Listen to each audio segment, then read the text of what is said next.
Hi, folks. It's Marvin Music with MedicareSchool.com, and we want to welcome you to this evening's event that we are going to look at a topic that I think is important to have an understanding about. And then for an hour, 15 hour and 20 minutes, I'm going to take your questions live. So if you would like to begin to ask those questions now, you can put them in the chat.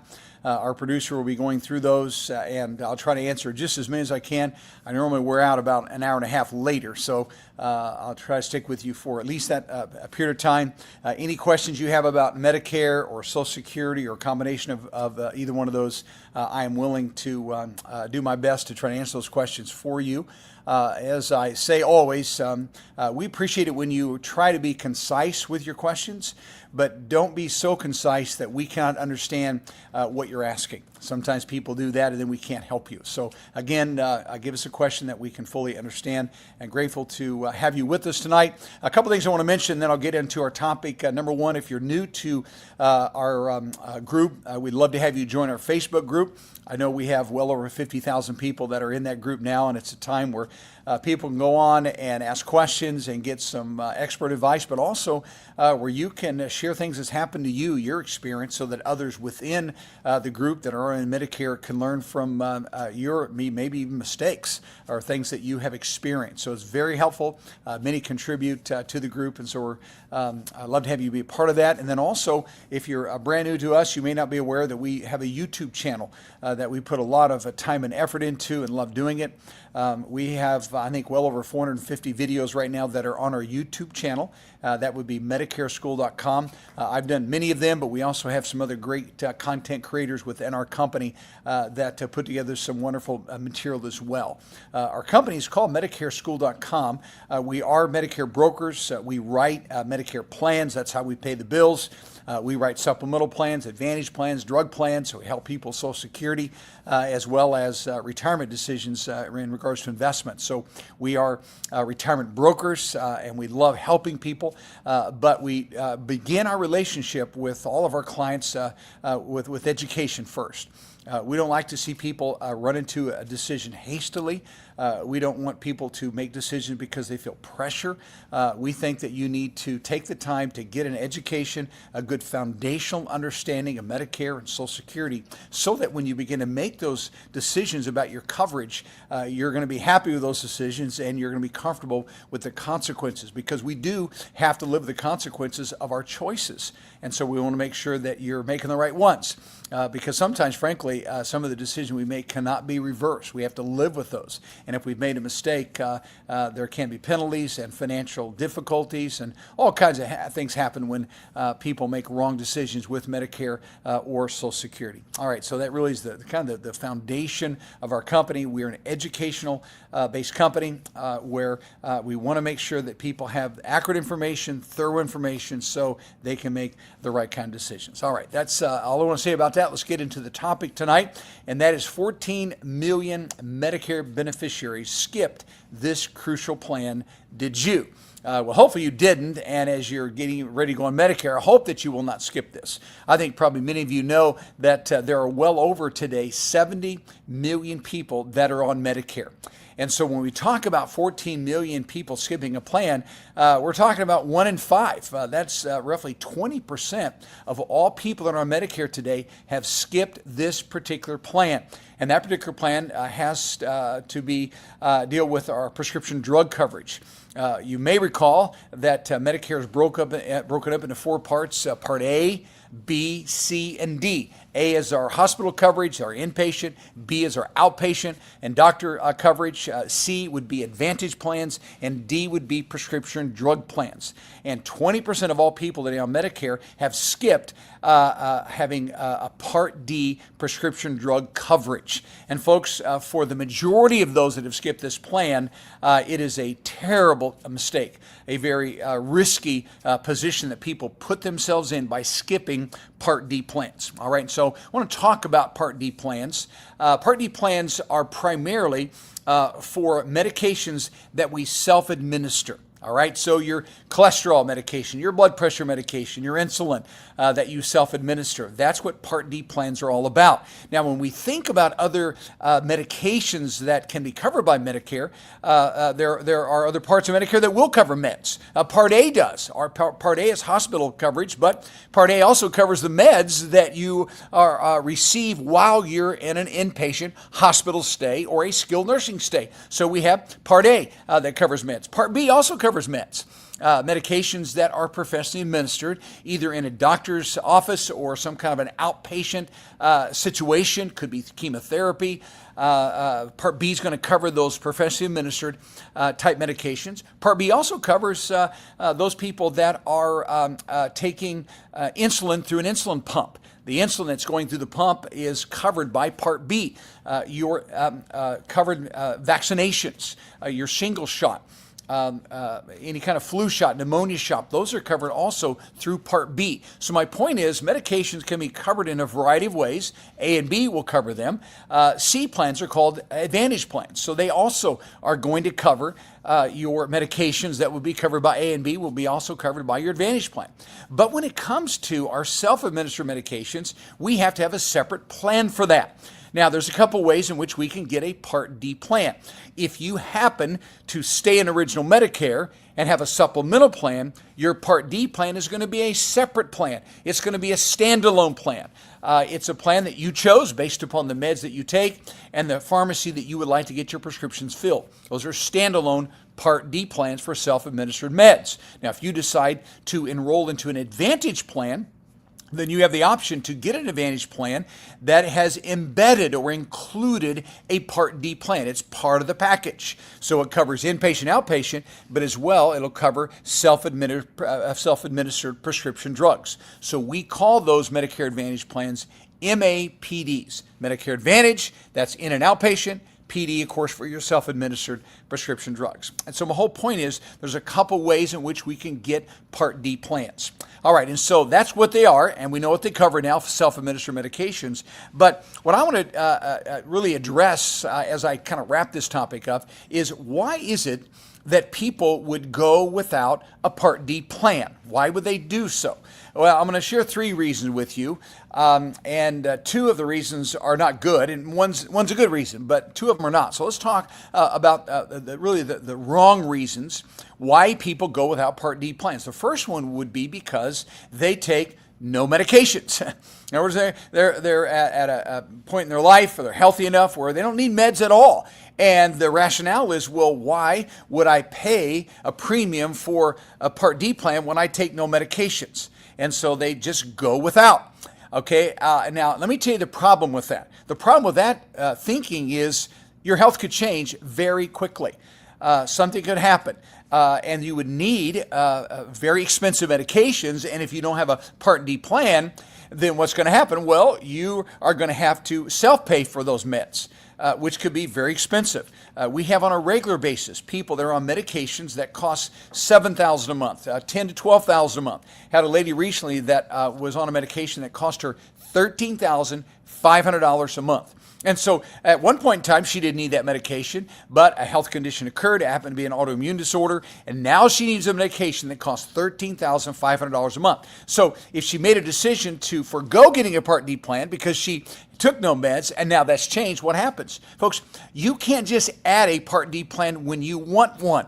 You either have to get one when you first go on Medicare. We call that your initial enrollment period, or you must get one, and by the way, that's a 7-month window around your 65th birthday, or you have to get one within 63 days of losing an employer-provided plan. We have 63 days to enroll into the D plan. So the point is we have these windows of opportunity to get Part D plans. And so if you're healthy at that time and you choose to not get one, and then your health were to change, you just can't pick one up because now you need a $13,500 a month medication. Ain't going to happen that way.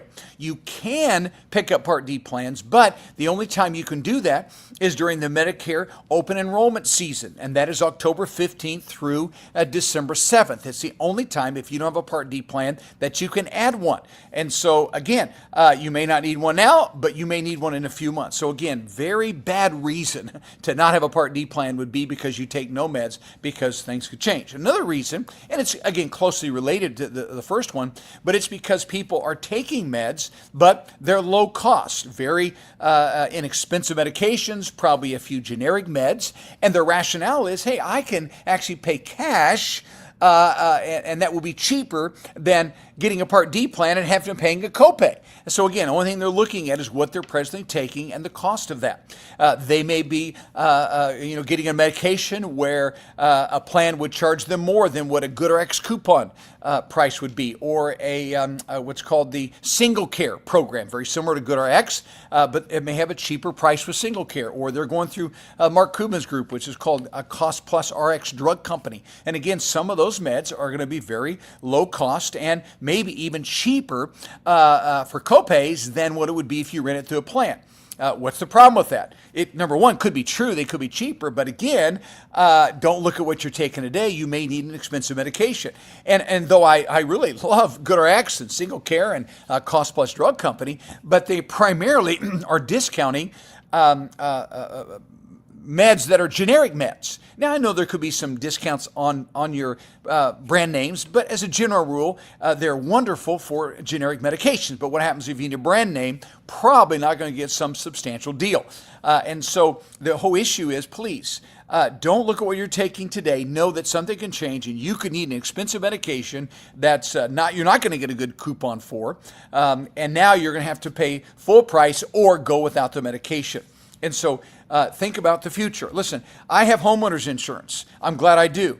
My home has never burned down, but that's not going to cause me to cancel my homeowners insurance. I'm going to keep having homeowners insurance just in case. Because why? It costs a lot to rebuild my home. So just in case you would need an expensive medication, get a drug plan. Because here's what happens. If I don't have a drug plan and I need an expensive medication, I can pick one up, a drug plan later, but again, not until October 15th to December 7th. That goes into effect January 1. So what happens if my health changes in February? I have no drug plan. I can't get one until the following year. And so now you're going to be out of pocket or go without the medications. Where if I had a drug plan where I had a premium I had to pay for, and I had a medication that's expensive, every Part D plan this year, and I think into the future, is going to have a $2,000 max out-of-pocket cap on prescriptions that are in the formulary. So as long as that prescription is in formulary, I don't care if it costs $13,500 or $5,000, $7,000. As long as it's in formulary, the most you will spend throughout the year is $2,000 out of pocket on your prescriptions. That's why you get a drug plan, because that cap is wonderful. But if you have no drug plan, there is no cap, because again, you're going to be out of pocket fully on those medications. Now listen, folks, just this afternoon, I was talking to a guy that took 4 medications. They were all very low-cost meds, and found a plan for him that was actually 0 premium. There was no premium on the plan. And as long as he went to a preferred pharmacy, 3 of the 4 medications that he is taking had a 0 copay, and 1 of them had a $5 copay. Okay, so number 1, no premium, and 3 meds 0, and 1 $5. So now he's enrolled in a plan, and again, he's fairly healthy. Those meds were all dirt cheap. He could have gone without one, but what's the risk involved with that? Well, if he needs something expensive, he'd be out of pocket fully. And now, though, with the plan, he has that $2,000 cap. All right. And so I just want to make sure that you don't forgo a drug plan for the wrong reasons. Now, there's one reason that you could forgo a drug plan. And I'll close with this, and then we'll start taking your questions. And that would be anyone who has some other form of credible drug coverage, meaning a drug plan that's not a Part D plan, but it's equivalent to or better than a Part D plan. And there's basically a couple of options. Number one, if you have an employer-provided plan or maybe a union-provided plan, those can be credible coverage. If you get your medications through the VA, meaning you served in the military, you have VA benefits, then VA is a credible coverage drug plan. If you are retired from the military, meaning you didn't just serve in the military, but you retired, you have TRICARE for life once you're on Medicare, TRICARE for life. And TRICARE has an embedded drug plan coverage, so it's creditable. So again, you would not need a Part D plan. Or lastly, if you're retired civil service, you retire from the government, the IRS or the Homeland Security or FBI, and so you have FEHB. The acronym FEHB stands for Federal Employee Health Benefits, and within the FEHB system is a credible coverage drug plan. So you don't have to have a Part D plan. And so we have 14 million people without Part D plans. Some of them are fine with that decision. Why? VA, TRICARE for life, FEHB, some other kind of employer union provided plan.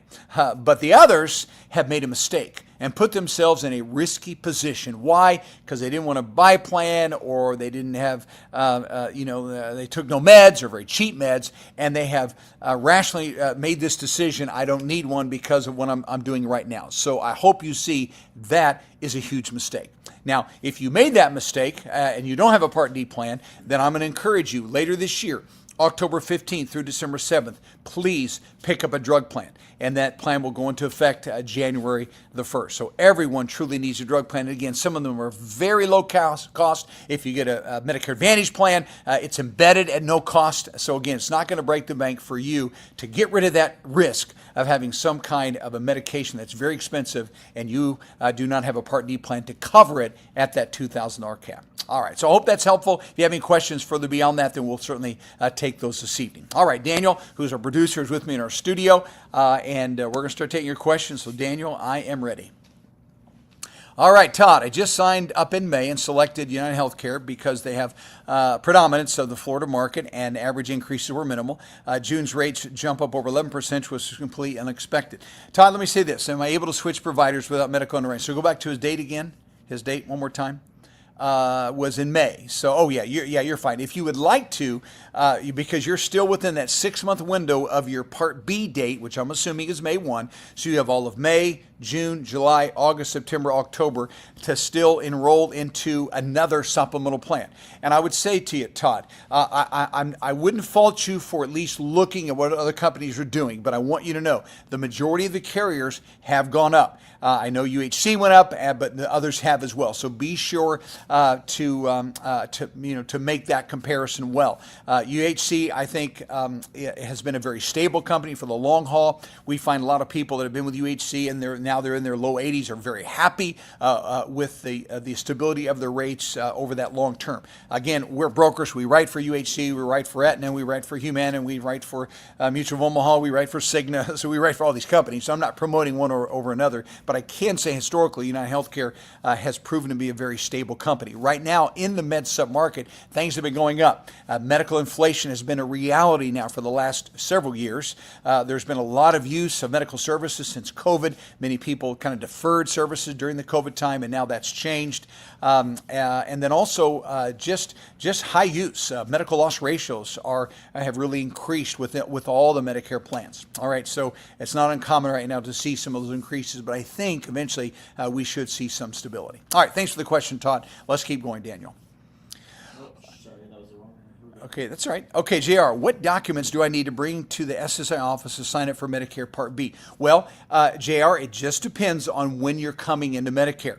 And so, meaning at what age. So if you're starting your Medicare at age 65, you don't really need any documents at all. What you have to do is, as long as you paid into the Medicare tax system for at least 40 quarters, that's 10 years worth of work. You're starting Medicare at 65, that's the only requirement is 40 quarters. And so they won't require any documentation whatsoever. And that initial opportunity to enroll in Medicare, we call your IEP, and it lasts 7 months. That's 3 months before you turn 65, the month you turn 65, and 3 months after. All right, so no documentation, 40 quarters, give them your Social Security number, they'll have all the records on that, and you can enroll into Medicare A and B, and your effective month will be your birth month. Now, I'm assuming that's probably not your scenario, and that's why you're asking me. So anyone who comes into Medicare after 65, which means we're coming in and we're 65 and 4 months old or beyond. or 67, 72, whatever. And we're going to come into Medicare, again, 65 and 4 months old beyond. It's a different process. Now, what we have to do is we have to prove credible coverage back to 65 by our employer or our spouse's employer, that we've been working and covered by an employer-provided plan back to 65. So if I'm coming into Medicare at 67, I got to go back 2 years. If I'm coming in at 70, I got to go back 5 years. But we have to go back with a form, and this is to answer your question. The form is called an L564. I filled one out today. L564. Now, there's actually a couple parts to that form. Part A is your information, which would be the employer that you work for, the employer's address, your name, and your Social Security number. That's all you can fill out. And by the way, you can download this L564 form from online. If you work with us, we're happy to do all this for you and with you for sure, as I did with a gentleman today. But the section A is you and your employer. The next section has to go then to your HR department that will complete the form, verifying that you were covered by a plan, when that plan began, when the employment began, has it ended or not, and all those details will be filled out by your HR department. And again, we got to verify coverage and employment back to 65 with no gaps in coverage, and meaning no COBRA either. And so they'll complete the form. The last section, they're going to sign it, put their title, they'll put their of course, name and date, and then that L564, along with the second form now, that is called the CMS 40B. And the 40B form is the form that we use to let Medicare know when we want to start our coverage. This guy today, he was actually 70 years old, just retiring, kind of abruptly going on Medicare. He had A only, but he had no B. So again, we had the L564 I filled out. His employer will complete it. And then the 40B form I did for him and just sent it by way of email. And it has his name, his address, his Social Security number on it.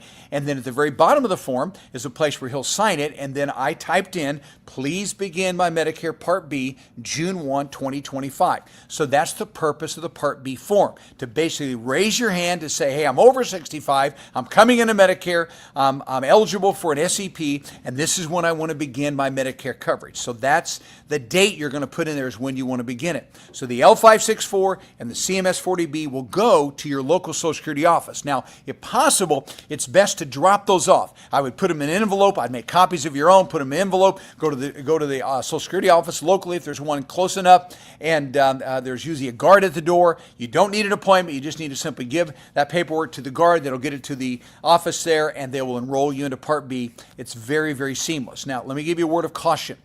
If you're a real planner and you're someone who wants to do all this in advance, just know we do not want those papers to be dated any older than 90 days. If your employer completed that form 6 months ago, they're not going to accept it. They're just not. All right, so again, don't turn them too early. The perfect window was about 60 to 90 days prior to when you want to begin your Medicare. All right, so that's called the L564 and the CMS 40B. You can find those forms, or again, if you work with us, we'd be delighted to do all that with you and for you. All right, let's keep going, Daniel.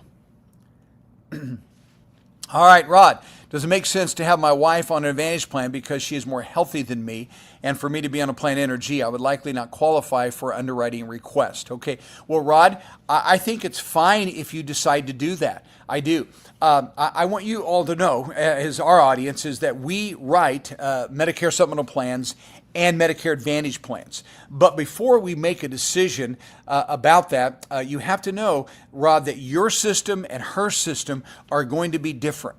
For instance, Rod, if you go with that N or G plan, a supplemental plan, you will not have to deal with any networks at all. Your wife, if she goes to the Advantage plan, she's going to have to be on a network. She's either going to be on an HMO plan or a PPO plan, which means there are going to be restrictions. There's going to be limitations of providers, of doctors and specialists and surgeons and hospitals. And so you can go anywhere that takes Medicare. You put her on the Advantage plan, she can't. She's going to have to go to someone, unless it's an emergency, where they actually take the plan. So if you're comfortable with that, and she's comfortable with that, then Advantage may be an option. Number two, on your plan with the Energy plan, you will never have to go through any kind of a pre-authorization or prior approval for a service that your doctor says you need, because supplemental companies follow Medicare. So if your doctor says you need a knee replacement, hip replacement, MRI, CAT scan, extended skilled nursing stay, then a doctor says you need it, Medicare says we'll cover it, the supplemental plan will cover it also. They have to.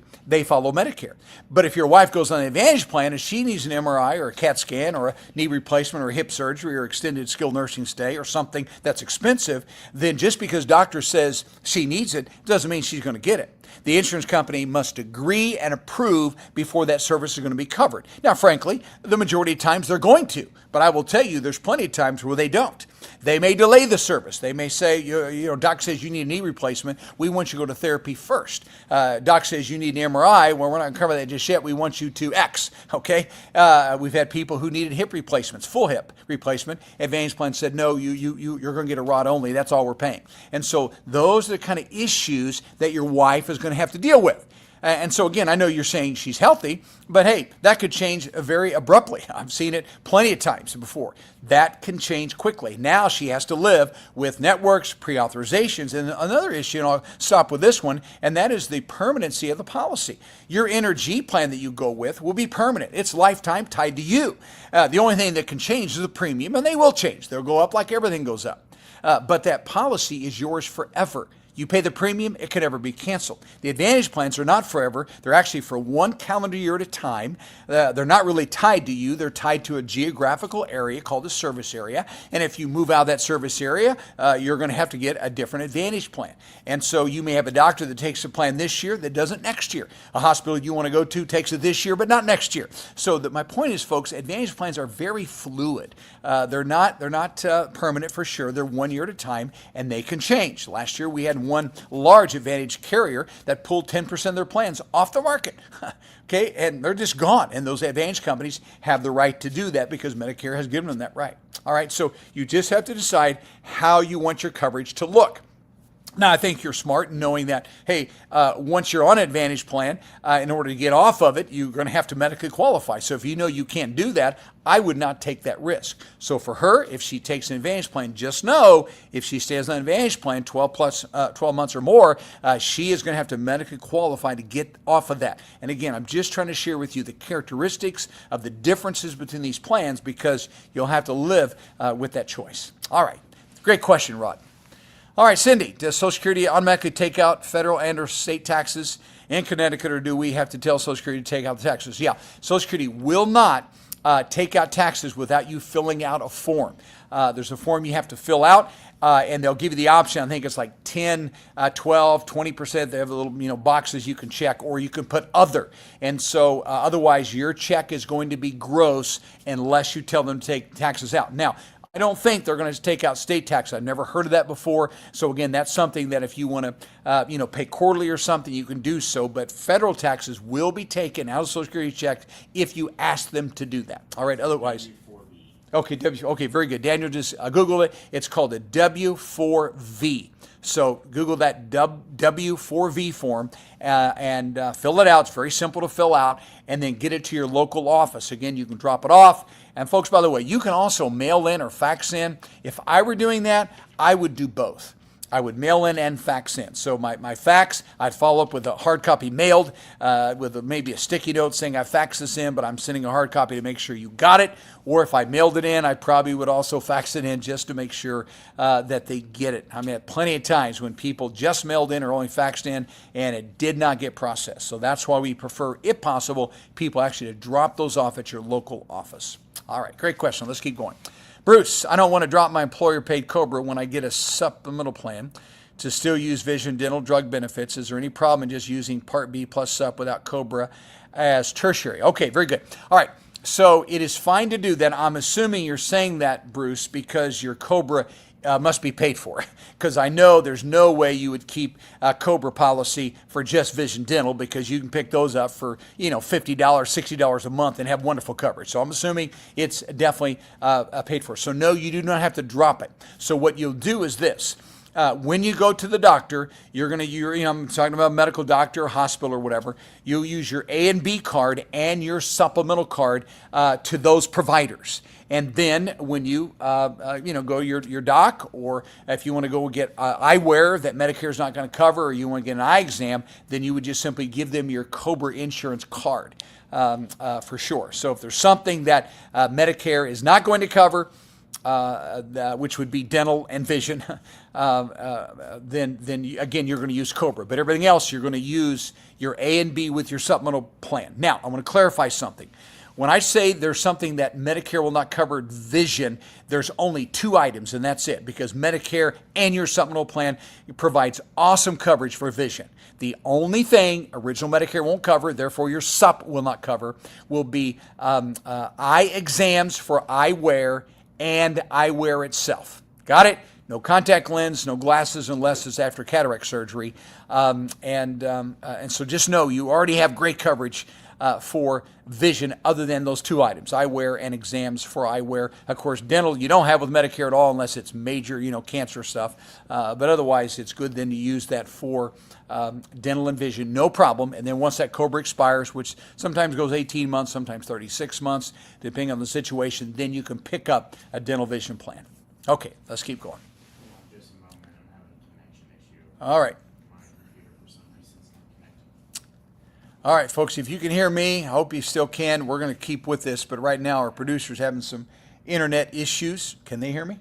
I believe so. Okay, I guess you can, but for some reason he's having some network problems, so give us a second and we'll take another question. I'm going to grab a drink.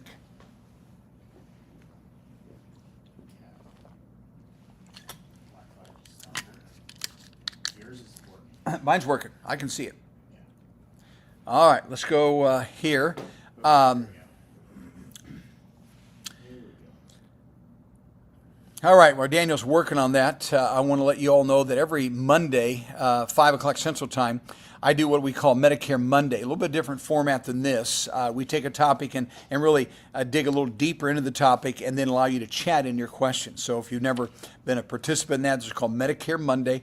I do it almost every Monday unless, I'm out of town or on vacation or something. But Monday's 5 o'clock Central Time, called Medicare Monday, and you can access that through our Facebook group as well. Love to have you be a part of that if you'd like. All right, are we back and running? Here we go. All right, I will be 65, signing up soon. My wife is already a Medicare recipient. If I decide to choose a plan with the same insurance and get a spousal discount, does it matter which broker I work through? No, it doesn't. Folks, for this person and this gentleman and everyone, just know that brokers, agents, we do not set premium prices at all. In other words, the insurance companies decide all that. And so whether a person were to use, let's say use our company, which we'd be thrilled to help you. If you used us or used, Joe Blow across the street or down the street or wherever, the premium price is always the same. It doesn't cost you any extra to use a broker. It doesn't cost you any less either to use a broker. It's all the same price. So let's just make it up. Let's just say you want to go United Healthcare and they had a plan that was $142 a month. And you went direct with them, or you went with an agent, or you went with a broker. The price is going to still be the same, $142 a month. And that's the way it is with all carriers. There's no different pricing based upon who you use to help you with your Medicare service. All right. So also, secondly, you're not paid. You don't have to pay us anything. Again, an agent's free to you, a broker's free to you. It's all free to you. Why? Because the agents, we are paid by the insurance company. They pay us a commission, and that commission, again, is going to be the same. So you can't save any money, spend any more money, no matter who you use. So really, all of that is going to be the same. All right? And so if a company offers a household discount, which just so you all know, that is typical as long as someone is not single, they don't live alone, either they're married or live with someone, they normally get a household discount. Some companies also offer what's called a multi-policy discount. That means that both spouses are on Medicare and they happen to be with the same company. They don't have to be on the same plan, but maybe one has a G, one has an N, or one has an F and one has an N. It doesn't matter. As long as you're with the same company, then you get a multi-policy discount. So we have household discounts, multi-policy, and those are available through all brokers and through all agents as well. Now, I want to just put a quick plug in. One thing I would say to you is this. You want to make sure you're doing business with someone that has been doing this a while. That I think brokers are better just because we truly can approach this subject, if we care about you more than ourselves, we can approach this subject with a very unbiased mindset. And the reason for that is because as a broker, we don't favor one company over another. We don't do that. We favor you, the client. What is your situation? And so we try to find out what's available for you. And frankly, folks, some markets, we may have one carrier that's more competitive than another. And we run a different market, it's just the opposite. Because companies tend to kind of favor certain markets, and they tend to have more favorable prices. So as a broker, we approach this based upon what your needs are, where do you live, what are you looking for, and then we come up with some good options for you based upon your particular market. And again, that varies, all right? And so, but that's the beauty of a broker. If you work with a captive agent, that means they write for one company only. It may be a great fit, but it may be a lousy fit. Well, how do you know? Well, they're not going to talk about other carriers. They're going to talk about, their company. I can assure you, McDonald's doesn't encourage you to go to Wendy's, or, Burger King doesn't encourage you to go to Taco Bell. It doesn't work that way. They're going to tell you, hey, we have the best fast food. And that's the way captive agents are. Oh, we have the best. Well, that's not true. No one has the best. It just depends on what your needs are, where you live, and what companies are available in your particular market. So a well-established broker will bring that information to the table. When we look at carriers as we shop for our clients, we care about the initial premium, but we also care about the stability of the rates. Now, frankly, as an agent, I can't guarantee anyone how stable the next year, 2, 5 years, 10 years down the road their company is going to be. I can't do that. But what I can do is look at the history of the last 10 years at price increases, the frequency and the amounts, and then we can kind of establish what we think is going to happen in the future as far as stability of rates goes. Okay, so that's what we try to do. The other thing that matters, if I were making a decision, is who's going to serve you. I can assure you there's so many people in this business today that work out of the trunk of their car. They don't even have a customer support team. They just write business, and usually you don't see them again until next year when it's time to renew the plan. It's just the way it works. A company like ours and others, we have our own customer support team. If you have a problem, folks, you call us. As long as it's Monday to Friday, 7 to 7, you call in and we're going to take care of your problem, whatever that problem is, because you're our client. You don't pay for that service. We just provide that service for our clientele. I can tell you the majority of customer service today is not handled in the U.S. Most of these are call centers that are abroad, offshore call centers where they can get very cheap labor.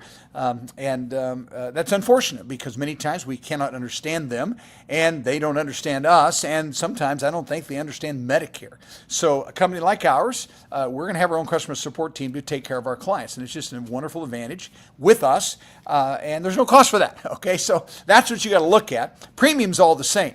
Because the carrier set the premium. What are you going to get beyond that initial sale? That's what really is going to make a difference in your experience on Medicare. All right, let's keep going.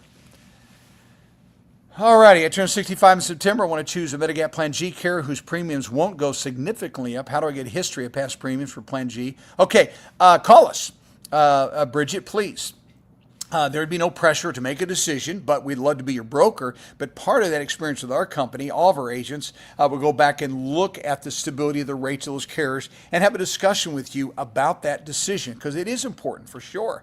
And so give us a call. We'll show you what other companies have done, and then look at what the premiums are right now with the carriers. And then from that information, you ought to make a very good decision. All right. Hi, I'm curious, as I'm in the process of getting the Humana Gold Plus plan via Original Medicare, which I was told covers my 2 prescriptions. Don't I need Part D for my meds? No. All right. So number one, your Humana Gold Plus is a Medicare Advantage plan, and it has embedded a prescription drug plan. All right. So when you say via Original Medicare, you are definitely going to be, Neil, enrolled into Original Medicare A and B. But by enrolling into that Humana Gold Plus plan, you're now going to fall underneath the umbrella of Humana. Okay, they will be the one that will be overseeing, or what they call managed care plan. They oversee and set the rules. So they'll be the ones that will put together a network of providers. So really, your terminology wouldn't be exactly accurate. Yes, you enroll in Original Medicare, but you're coming out of the Original Medicare system. It's not A and B. Now it's going to be Humana that will oversee your care, of course, approve care whenever there's a pre-authorization that's going to be necessary, and then also will include a Part D plan. All right, so that's just the way it works. So you have what's called an MA PD, Medicare Advantage prescription drug plan. So you don't need a separate Part D plan because Humana will embed that coverage for you. All right, let's keep going. Bridget, when renewing my Medigap Plan G, can I keep the same care but switch to a high deductible plan without answering those medical history questions? No.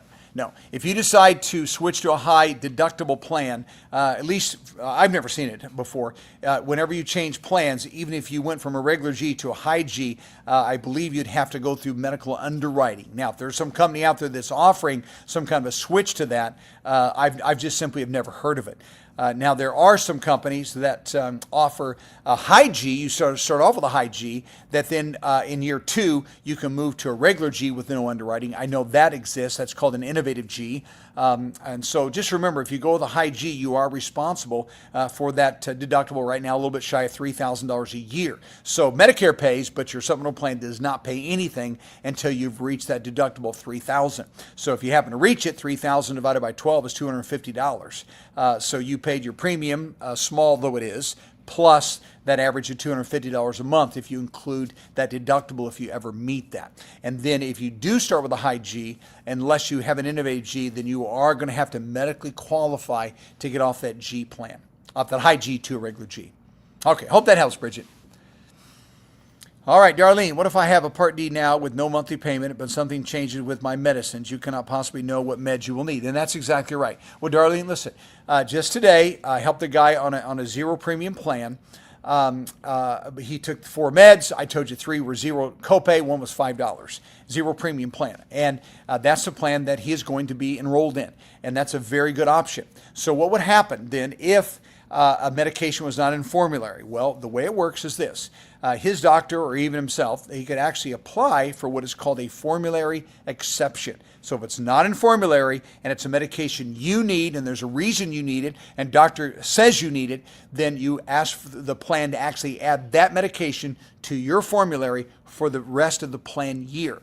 And I will tell you, 99% of the time, 95% of the time or so, they will add that to your formulary. Now, let's say that that's a medication you need, but there happens to be generic equivalent or generic alternatives.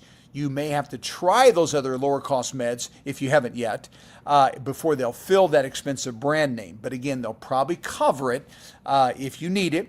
And that's called a formulary exception. And then the following year, you'll need to get a different drug plan because that formulary exception does not carry over into the next plan year. You'd have to reapply or get a different plan. So that's the way that is handled. And like I said, probably 95% of the time at least, you will get that medication. Step therapy if required if they do have some other alternatives.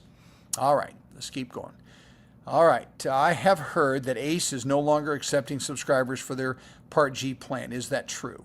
What are the implications of those who are already subscribed? Okay, I have not heard that. I don't believe that's true at all. I will tell you that we just got word this week that Allstate is going to close out their med sub book of business. Now, anyone who has an Allstate plan is not going to be canceled. They're going to keep servicing their present clients, but as of June 1, they're not going to take new applications. That's Allstate. But I've not heard that ACE Chubb is ceasing business at all. Again, we write in all 50 states, so if there's a state out there that I'm unaware of, I could be wrong. I don't think so, but I think ACE is humming along, doing very, very well. And so just haven't heard that. And so you'd have to tell me what state you're in. We could kind of check into that, not during this particular session, but other than that, I don't think you're getting accurate information. All right, let's keep going. Candy, can I use the VA for my meds without seeing a VA doc? I'm not TRICARE for life. Okay, my understanding is any prescription that the VA will fill has to be a written prescription from a VA doctor. Okay, so can I use the VA for my meds without? And so I don't think so. I don't think they'll fill a script that came from a civilian doctor. Okay, so now you're saying you're not on TRICARE for life, so you have VA benefits but not retired military. All right, so what I would do, Candy, let's say that you like the VA system. You like it, meaning you think you'll probably go there 90, 95% of the time or more. Then what I would do in your case is this. I would go ahead, if you're worried about meds, go ahead and get a Medicare Advantage plan. You have 2 different types of coverage. You've got your military coverage through VA, and then you have your civilian coverage through a Medicare Advantage plan, get a zero premium plan, and get one that has an embedded drug plan, MAPD. And that way, if you run into this problem and you need a medication that VA will not write, then you can have your civilian doctor write that through the Medicare Advantage plan, and it'll be covered that way. So that's what I would do. All right, let's keep going. Okay, Lisa, Mr. Music, I just want to tell you that I've learned so much from you. Oh, thanks. It happened upon you on YouTube. What a find. I won't be 65 until January 2027. Bob Condy, thank you so much. Well, Lisa, thanks for the encouragement, and I'm glad that our paths crossed through YouTube. We met a lot of people that way, and when it comes time in 2027, we'd be delighted to serve as your broker. Thanks so much. All right, generic. I want to delay supplemental premiums. Can I enroll in an Advantage plan 6 months after my B date, with the intention of using a trial right and switching 12 months later to a supplemental plan? No. Now you can do some of this, but you're not going to wait 6 months of your B date to get your Advantage plan. That'll be too long. What you'll have to do is you can do this plan. What you would do is you would take the Advantage plan. And by the way, as far as enrolling in Advantage plans, it's zero premium. It's not going to cost you anything anyways. But let's say let's say that you do what you want. You want to delay it as much as possible. You can put your Advantage enrollment off to the last month of your IEP. So let's just say my birth month is this month, May. So I could have enrolled in February, March, or April for a May start date, or I could enroll in May for a June start date, or I still have June, July, and August to start. And so if I enrolled in August, again with a May birth date, I enroll in August, my B date is going to be September, okay? And so that would be my B date. They're going to backdate your A date to May anyway. So I got a May 1 A date. I have a June, July, September 1 B date. Okay, so you could certainly do that, and you wouldn't have any problems other than you're going to be without insurance during those 3 months. But if you do that, that'd be the latest you could put off your B. It's 3 months after your birth month. All right, so then when it comes to your trial period, in some states, they're going to use your trial period based upon your A date. That's the key. And so that's going to be a 5/1 A date. Some states let the insurance companies decide your trial period. In some states, some insurance companies say trial period starts on A date. Some say it starts on B date. So depending on where you live will determine whether or not you can kind of pull this strategy off. But what I do know for sure is that regardless, I know we at least can have 12 months of the A date. So if, let's say your A date's 5/1, we still have all the way up until April 1 of next year to enroll into an Advantage, disenroll from an Advantage and go back and get a supplemental plan. That's the safest bet for sure, 12 months of your A date. Okay, let's go. Excuse me. All right. All right, IP date is 12/7, be 65. Huh. What is the last date I contribute to my HSA account? Or can you contribute by April 15, 20? No. Okay, no. Well, first off, it's not like some of the IRS rules where you can contribute up to April 15. It doesn't work that way at all. The eligible amount for your HSA is this year. It's I'm pretty sure I'm right. I think it's $4,350 or $4,300. Sorry about that, for an individual. $85 for a family plan. So let's just call it $4,300, maybe $4,350. And so you're able to contribute that up until your A date. So if your IEP date is 12/7, that means you're going to have an A date of 12/1 of 2025. So if you are maxing out, you can put in 11 months of that amount of money, which is $4,350. $4,300 plus $1,000 catch-up because you're over 55. So my whole point is, let's say you can put in $430 a month, $430 a month, times 11. All right, and so whatever that amount of money is going to be, close to $5,000, you're fine with that. But come December, if you're maxing out, no new money can go in as a 12/1 of 2025. So 11 months. So if someone has already maxed out, now they're overfunded because it's a prorated amount. That's what I'm trying to teach you. So you take the full amount, divide it by the monthly amount, and you can prorate that up until your Medicare A date starts. Okay? It's not going to carry over like you could with certain type of retirement contributions till April 15th. It does not work that way at all. Okay. Hope that helps and hope it makes sense. Let's go. Excuse me. Okay, what do you recommend for dental vision? Well, just depends, Larry, on where you live. Truly. We write for several carriers, but it just truly varies. And by the way, folks, I'm not promoting any plan. We write a lot of Meritus plan. Today, I was talking to a guy, based upon his state, I was recommending Cigna. They had a good plan, good premium. So it really varies, Larry, depending, and also it depends on your dentist. We love it when we can find a plan where your dentist is in the network. Now, most of the plans we write are PPOs, so you can go anywhere you want. But if your dentist is in the network, it makes the claim process so much easier. You get your services, maybe pay a copay or something, and then the dentist files the claims. And there may be a settlement after that, but it's very easy. Some dentists, though, don't take any plan. So you may have to pay for the services, get the proper insurance paperwork, submit that, and then you'll be reimbursed. All right, so again, it's going to vary. There's just no blanket, hey, this is the best dental plan. I could not honestly say that. It varies on dentists, it varies on states, premiums, all those kind of things are going to vary. So give us a call. We write those all day long and be happy to assist in getting that set up for you. All righty, are you licensed in Florida? If I go with you, absolutely, yeah.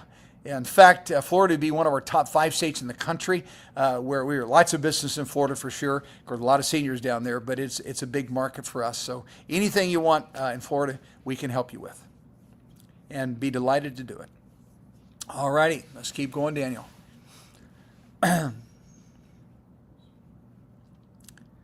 All right, Rick. Here we go. My wife and I currently reside in Florida, both with Seminole G Humana plans, planning on moving to Connecticut soon for family. What is the best way to move our plans up there? Okay, Rick, it's very unique. I don't know for sure who you have, but what happened, oh, you said Humana, my bad. Florida has a very unique law, and here's what it says. It says that if you're on a supplemental plan, a G plan or N plan, in Florida when you originate the policy and you want to move, then what happens is you actually have the right to retain your policy in that Florida book, or you have the right to take a guaranteed issue move, meaning you don't have to go through underwriting, go to Connecticut, and then you can get a G plan there. Florida, it's just part of the way they do things. Florida is also what we call an issue H state. So my point is you're going to have some options there. My gut feeling is your pricing in Connecticut may be a little bit higher than what it would be in Florida. So what I would call is go ahead and call the customer service number on the back of your card and find out it's called portable. So if you have a policy that's portable, you can certainly take it with you.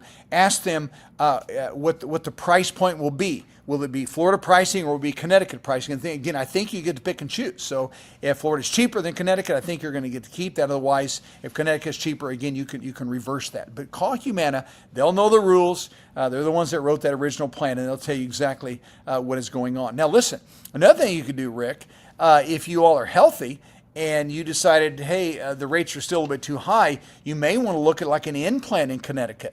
That may be a possibility. I like G's and N's. I mean, I'm probably going to go with the G personally. I go on Medicare in January, but some states there's a significant difference. My office is in Kansas, but I happen to live in Missouri, and G and N prices are only about $40 difference.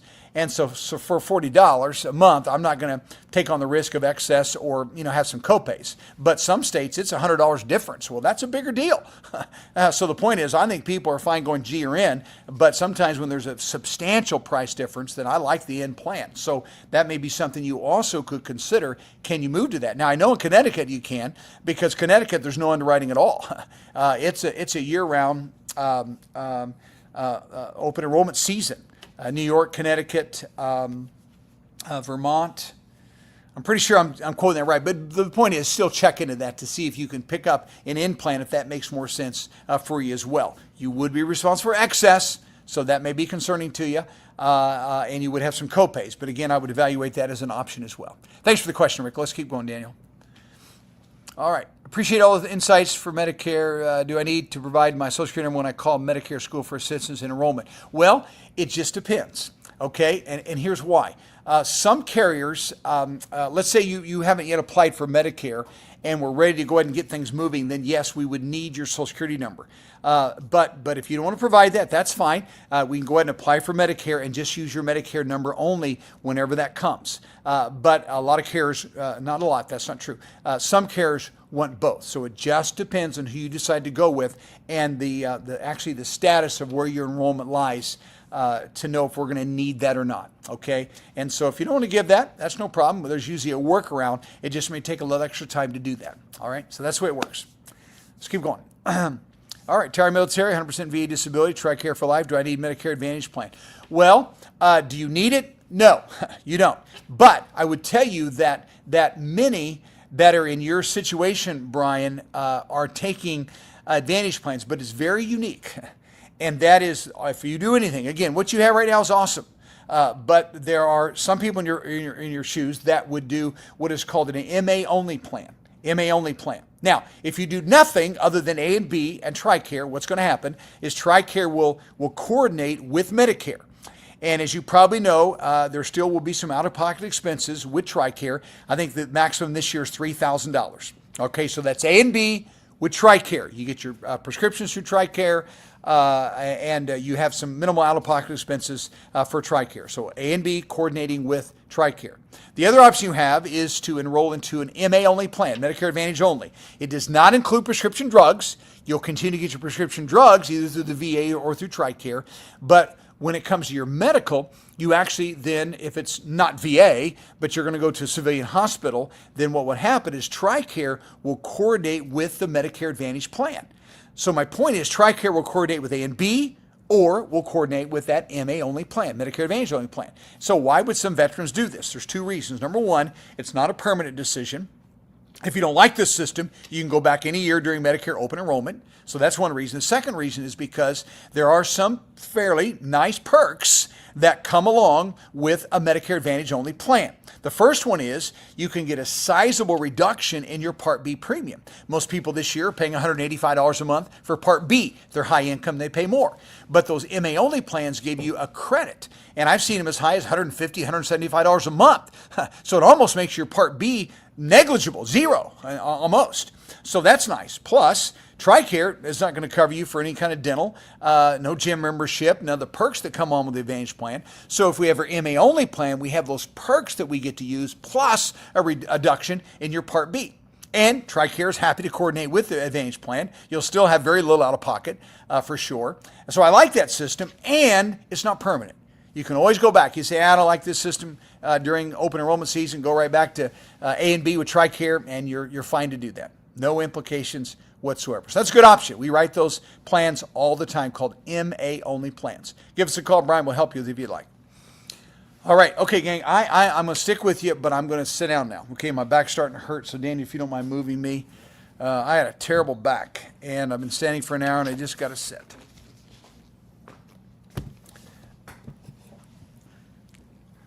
All righty. Thank you for that. I may want to change that light a little bit. Okay.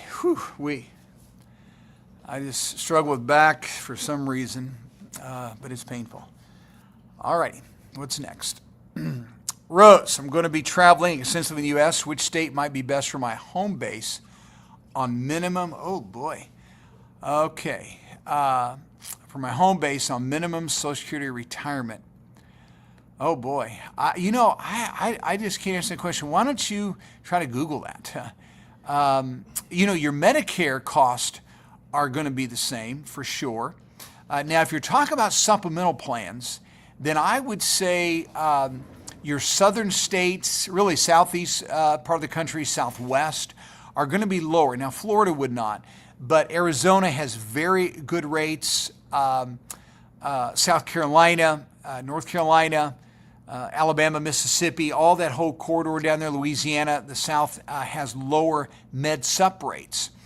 Your Northeast and your West Coast rates on supplemental plans are a little bit higher. So if you're asking me about that, of course, the cost of living varies from place to place, but Medicare A and B is the same. Supplemental plans are going to differ. Advantage plans are most of them are two out of every three Advantage plan is zero premium, so that's not going to be an issue. The problem with your Advantage plan, if you go that way and you travel a lot, you just don't know what you're going to run into. If you had a problem, the plan, they may take the plan, but you don't know what kind of service you're going to get.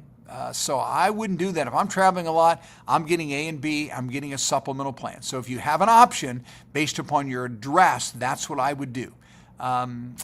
Arizona, Texas, Louisiana, Mississippi, Alabama, all that area through there, I think you'd be very, very attractive, okay, for your rates. Hope that helped. Let's keep going. Lori, Max has had an Advantage plan about 5 years. He just went back to work and they talked him into signing up for insurance. It is a company with less than 20 people. Okay, what is the problem? Okay, well, the problem with that, can you leave that up, Daniel? So, yeah, let's go back for just a second. Okay, so he goes back to work. So he has A and B, signed up with the company plan, 20 employees. Okay, what's the problem? Well, in my opinion, the problem would be if he's having to pay for that coverage. So what's happening is this. Because it's a small employer, what's going to happen is his Advantage plan is going to pay first, and the small employer is going to pay second. And so if he's paying $200-300 a month for that, then I wouldn't do that. What I would do if the policy is good and it's all reasonable. What I would do is just have the company, he's enrolled in A and B already, so he's paying $185. So what I would do is if they're willing to pay for him to have insurance, like on a group plan, I would try to cancel the Advantage plan and go with the supplemental plan, have them cover that instead. It'd be a lot cheaper for them, and he has much better coverage. So that may be a good option. Now, again, I don't know if he's healthy or not. Then that could be an issue. But if he can qualify for a Med-Sup plan, then I would do A and B with the SUP, come off the group plan totally, and just have them give him a pay increase to cover that supplemental premium. He wins and they win as well. It seems odd to me that that's what they wanted to do with him. I honestly have never heard of someone doing that. Most employers are happy for someone to go ahead and stay on Medicare because it's good coverage. So why they encourage that, I do not know. But for sure, Advantage is paying first, and the group plan is going to pay second. So just depends on the cost of it. So I need to know more to really give you a specific. Was there a follow-up with that, Daniel? Yeah. What she's saying, if you work at 20, can you drop their medical? Can he keep dental and vision? Okay, well, usually people can have the dental and vision separate. That is 90% of the time. But all he has to do is ask the employer. He drops the medical and he can have dental and vision. That's very common. Usually it's, $20-30 a month to have both those covered. But normally those are separate types of insurance policies through group plans. So answer is yes, usually. But they'll tell him. All right, let's keep going. John, I currently pay for my UHC monthly premiums by automatic debit from my bank account. Good. Can my monthly premiums be changed to be deducted from my Social Security? No. No, the only thing that can be paid from your Social Security check is your Part B premiums and your drug plans if they have a premium, and Advantage plans if they have a premium. All right, but supplemental plans either have to be deducted from a checking account, which is the norm, or sometimes they'll do a direct bill, but most carriers do not want to do a direct bill monthly. They may do a direct bill quarterly or semi-annually, but not monthly. Most people want to pay monthly, and that's why it's set up on the bank draft. So no Social Security deductions yet, that is. Okay? All right, Jody. Hi, Marvin. Nico, and I picked the Allstate Plan G effective 8/1. Should I be concerned if I will have coverage or contact Nick to change plans? Well, just so you know, we're disappointed for Allstate's decision, okay? So what would I do in that position? Really, Jody, I think I'd probably call back and revisit that. Now, listen, Allstate is a great company. Obviously, they did not capture enough business to make Med-Sup's business they want to stay in, and so they've made that decision to get out of the market. And by the way, Jody, that happens really more frequently than I would like. I think this year we've seen 2 other carriers that just simply pulled out of the market. And so I think you ought to call Nick back up and say, hey, let's revisit this. And then I think I would probably switch. Now, again, you'll be serviced, and Allstate's not going to pull the plan, but there's no new money going into that plan, so not no as many people in the plan, and I think you're just running a risk of having more unstable rates for the future. All right, so sorry about that. I mean, I hate that, but again, that's what I do. Call them up. Let's revisit it. Let's reshop it, and put you on something else before August 1. Thanks for asking. I appreciate the question. All right, Daniel, who's next?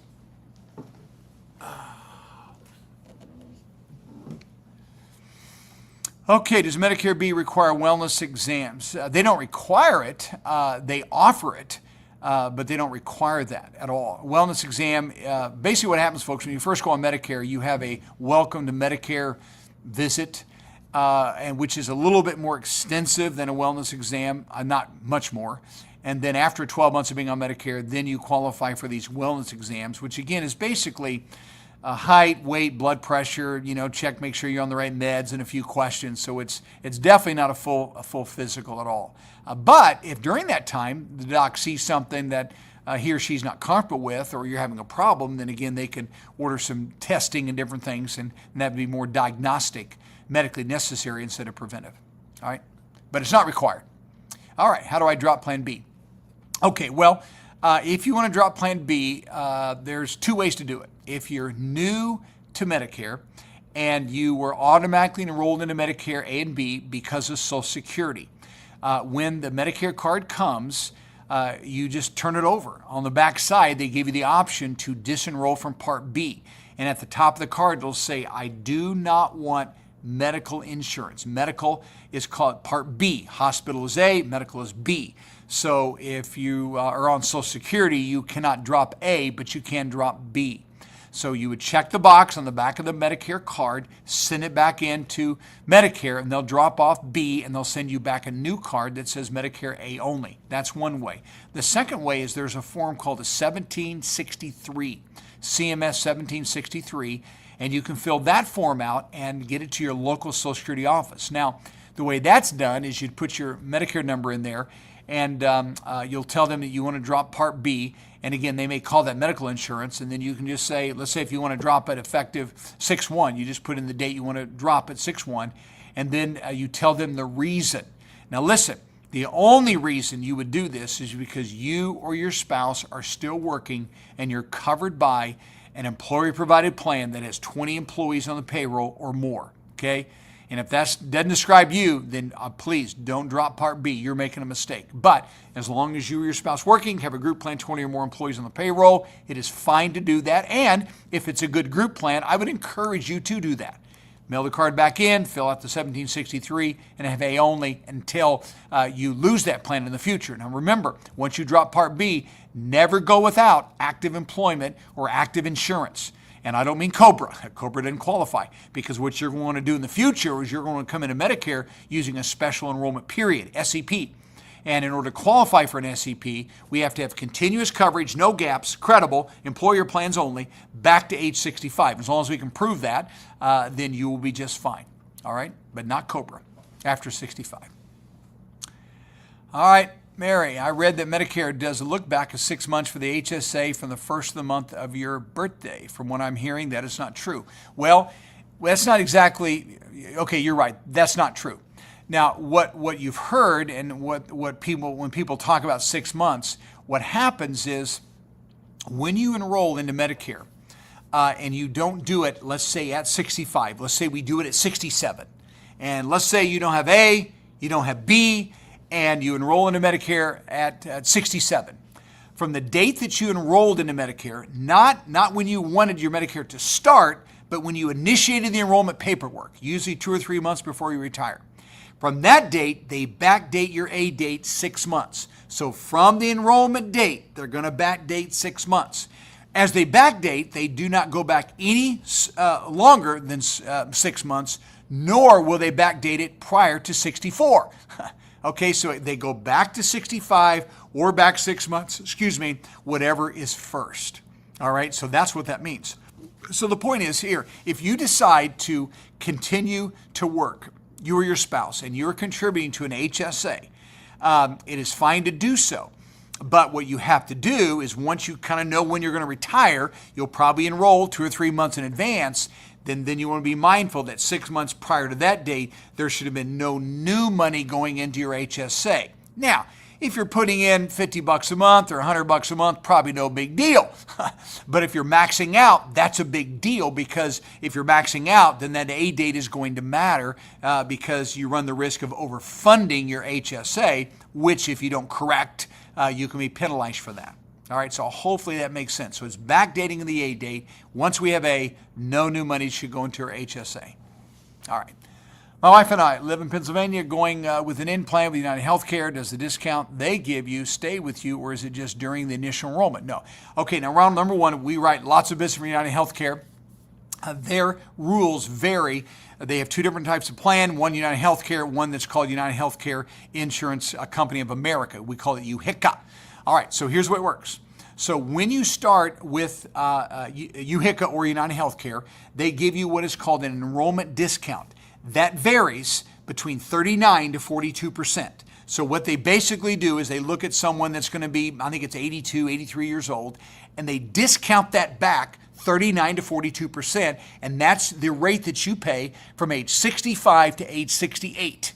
And then once you hit 69, this would be the 4th year on the plan, then they start removing that enrollment discount by 3% every year. 3%, 3%, 3%. So then once you're in your low 80s, that enrollment discount is gone. So that's the way it works. So that initial discount, initial enrollment discount is a little deeper, but you don't lose it after 1 year. It just goes away little by little at 3% a year after age 68. All right, hope that makes sense, and we'd be delighted. Hopefully we're your broker on that. Okay, Yolanda, how do I know whether to choose an Advantage plan or supplemental plan? Yolanda, here's what I want you to do, and anyone, go to our website, please.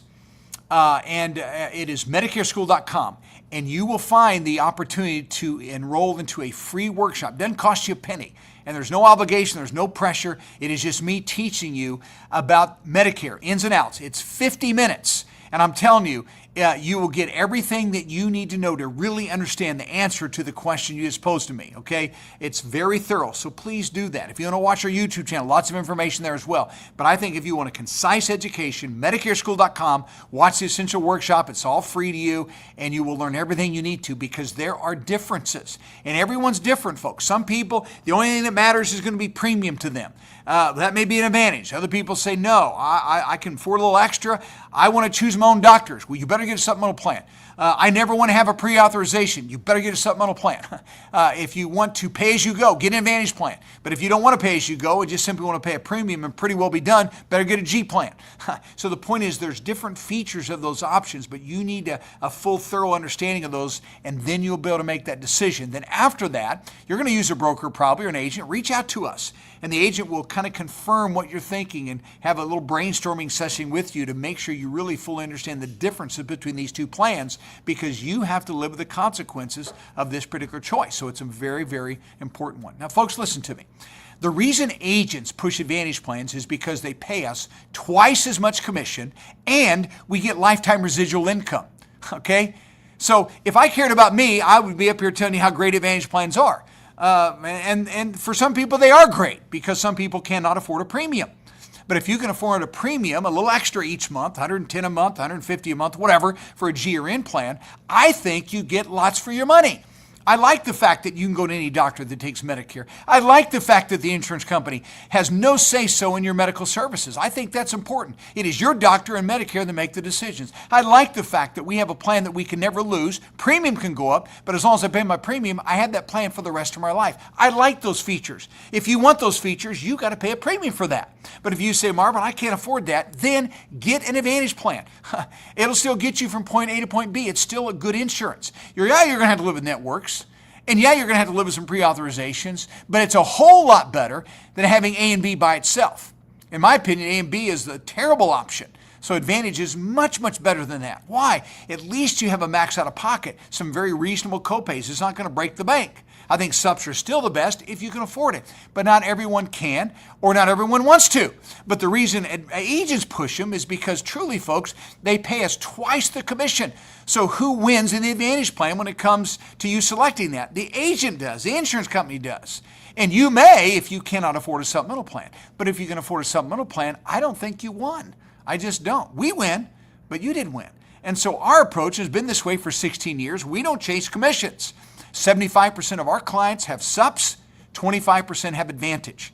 Why? Because everyone understood going into it exactly what they're getting and exactly what that choice is going to look like. And again, it's totally up to you. And if you want Advantage, I don't think that's a dumb decision. Just make sure you're making it for the right reason. Don't make it just because you get a free gym membership. You know how many people use gym membership? Less than 5%. Now, you may be one of the 5%, but most people don't use it. The dental allowance on most of the plans, you got to go to a network dentist to use it. Sometimes it's hard to find that. Hearing aids, again, you got to use the network hearing aids. If yours isn't covered, doesn't mean you're going to get that benefit. So the point is they push the perks, they push the cheap premium, but I think it's more important to look at all the aspects of those options before you make that decision. Okay, enough of that. Let's keep going. Chuck, am I okay not getting a Medicare supplemental plan, a Part D plan now? I'm covered under my wife's health insurance plan with prescription coverage. Your employer is over 20. I also have Medicare A and B. Okay, Chuck, you are fine. You are fine. But my question to you is, what does it cost your wife to cover you? So if it costs your wife, and she has a good plan, and it's costing her $200 a month or less to cover you, Chuck, what I would do is drop your B, because it's a 20 employees or more, your A and B pay second. So if your wife has a good plan, what I would do is drop the B, have A only, and then pick up B at a later date, providing you've always had, since 65, group coverage, employer plan, yours or your wife's, then we're fine. We can pick up B at a later date. So as long as that has happened and you have a good premium on your wife's plan, I would have A only. I'd drop B, fill out the 1763 and drop it, and you can pick up B at a later date. But again, if you've ever gone without employer coverage since 65, don't do that. Just stick with it. So what you're asking me is, what would I do? So when people have good group plans and they're approaching 65, if they have an HSA, I would do nothing. No A, no B. If we don't have an HSA, I would do A only and pick up B at a later date. All right, so this depends a little bit more about your scenario here, but you don't have to have a supplemental plan now or D now. Now, one of the difficulties that you also are going to encounter is down the road when your wife retires and you lose that plan. I don't know where you live, but you may have only limited options to pick up a supplemental plan without underwriting. That's called guaranteed issue. You'll have some guaranteed issue right, but if you go ahead and drop the B now and have A only and then apply for B at a later date, then you reset the clock and then you can pick up the supplemental plan of your choice at that time. And if what I said doesn't make sense, just call in. Okay, Chuck, talk to one of our agents. They'll explain the ins and outs of that decision and kind of review what I just shared with you, and they'll give you great advice, I promise. All right, let's keep going. Okay, Shelby, supplemental plans can be pricey. True. More than Advantage plan in many cases, not all of us can afford to buy them. And Shelby, I agree with that. And I suggest that if it's not in your budget, then get an Advantage plan and get the best fit for your situation. Personally, I like PPOs as a general rule better than HMOs, just because at least with the PPO, I have more doctor options. HMOs are what the insurance companies push because they have more control over the prices and more control over your care. But doctors get paid less on HMOs than PPOs, so you have fewer doctors that will actually enroll into that HMO contract. Plus HMOs, unless it's an emergency, you pretty much have to stay in your network or you don't have coverage. So if you have to go on an Advantage plan, and I understand some people have to do that, and that's what I was saying, we write them.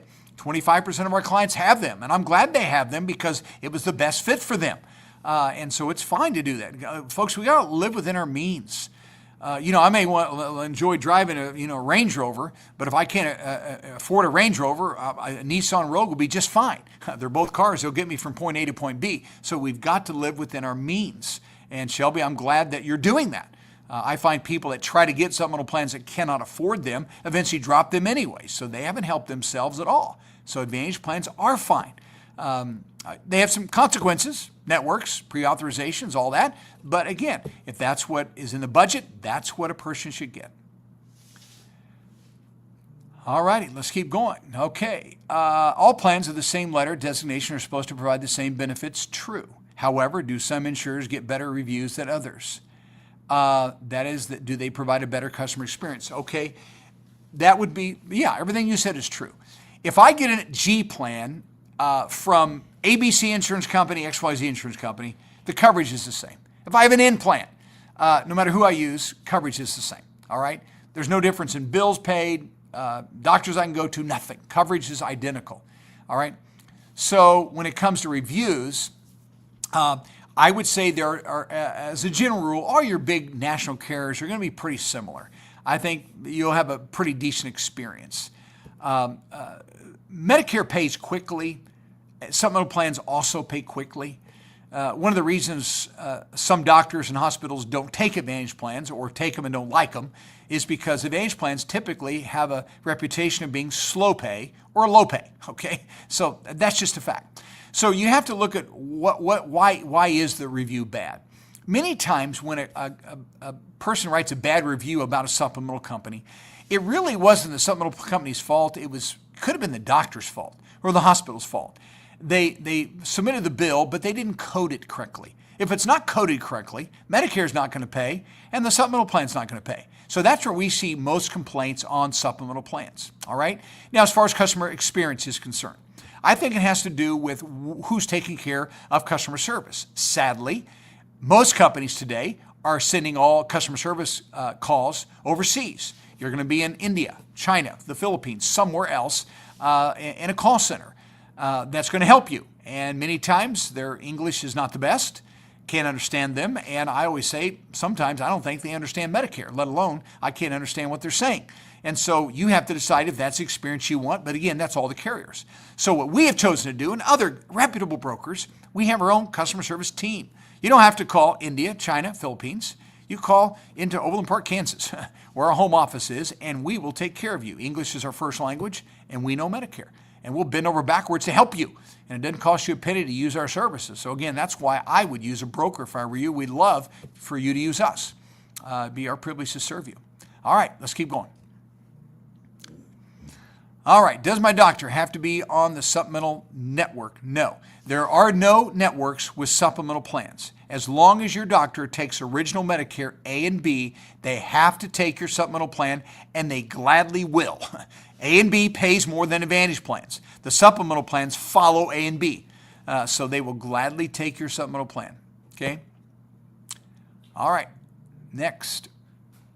Okay, husband just signed up for G plan, Agent Evan Cruz was very helpful, wonderful staff, yeah. Well, thank you, Susan, for the encouragement. Evan Cruz is a dynamite agent. Been with us for a long time, cares about people, knows his stuff, a real pro. So we appreciate the compliment there for Evan. Great guy.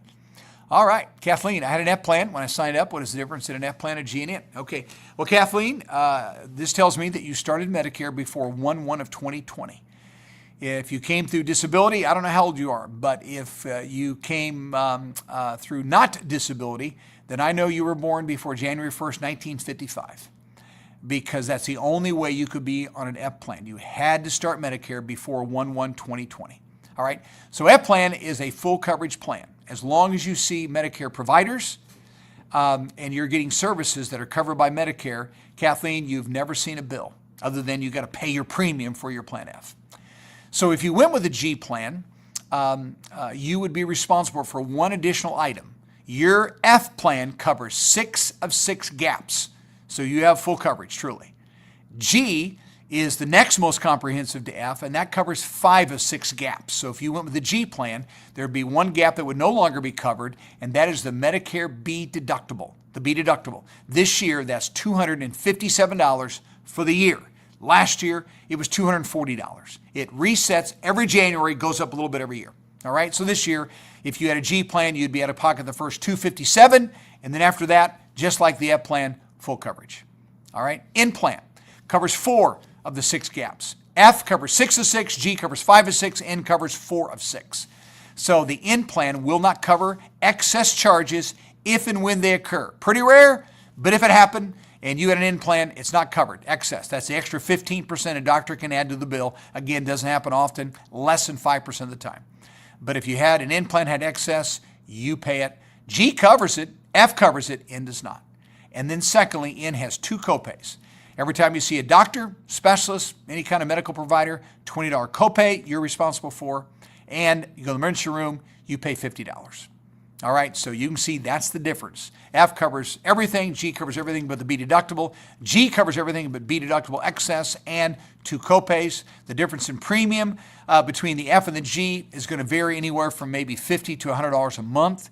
The difference between the G and the N is going to be on average about $40 a month, with the exception of some states it's more. All right, so people that want to be a little bit more budget concerned are going to go with an N plan. People who are not concerned about the extra, maybe $40 a month or so, and want the most comprehensive today, having started Medicare after 1/1/2020, are getting G.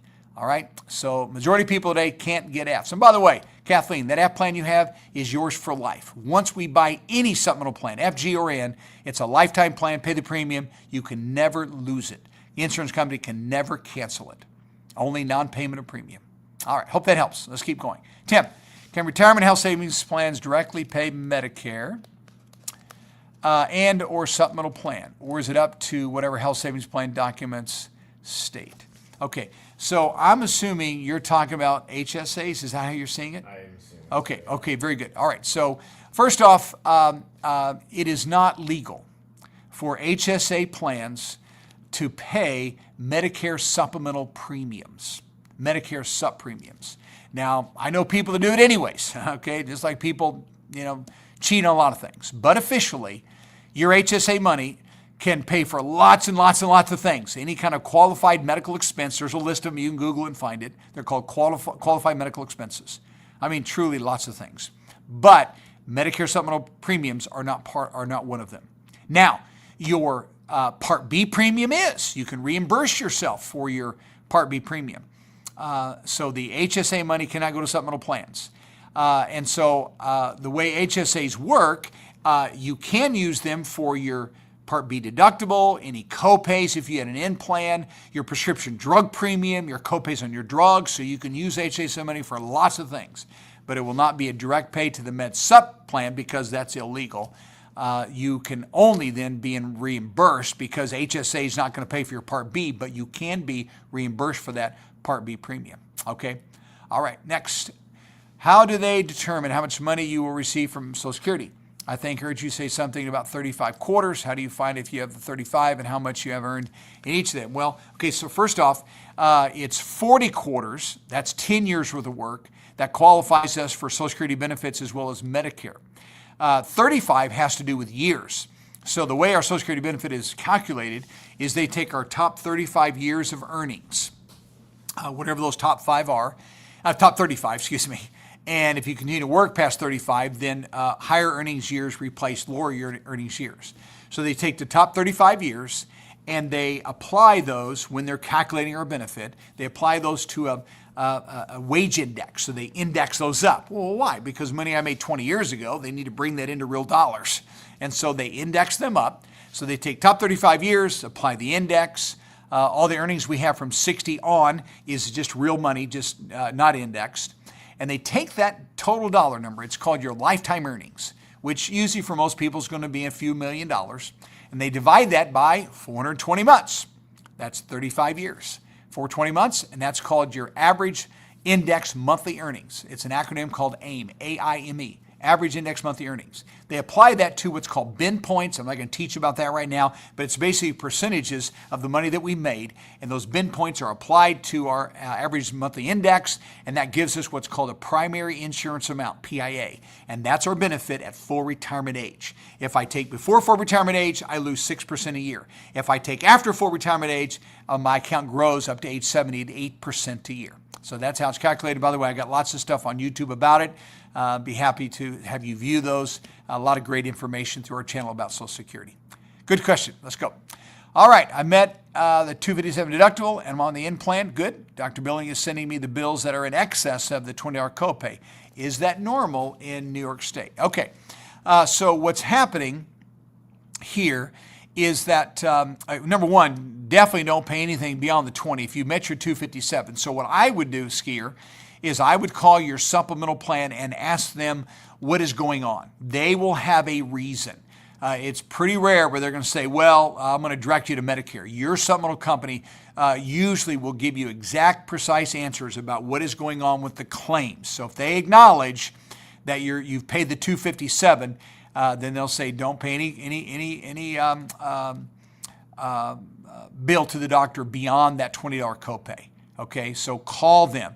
Get it worked out with them. I guarantee you they'll have all the records. 6:30. Okay, how about one or two more? Let's be done. We're about 6:30. We are 6:30. Take a couple more here. Let's see if we can help somebody else. And then, folks, next Thursday we'll be at it again, and Monday as well. I'd love to have you be a part. You got anything that's a little different? Or looking for kind of different questions because sometimes they get to be the same towards the end. Everything the same. Okay, folks. Well, listen, thanks so much for watching. We're grateful that you joined with us, and I hope you learned something. And if we can serve as your broker, please reach out to us. We'd love to serve you and help you. And go to our YouTube channel as well. Keep learning about Medicare so you make great choices.